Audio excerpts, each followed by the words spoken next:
Hiện nay đợi mãi chả thấy em hàng xóm qua cho đồ ăn gì, em phải tự đi mua. Anh em biết món này món gì không?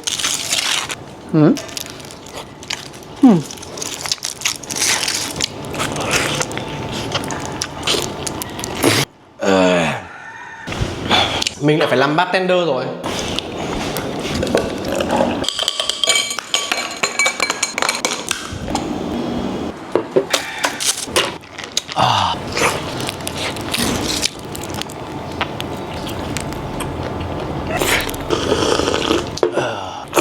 Bây giờ có rau bắp cải này, tốt này, ngô, thịt, là cái vỏ bánh.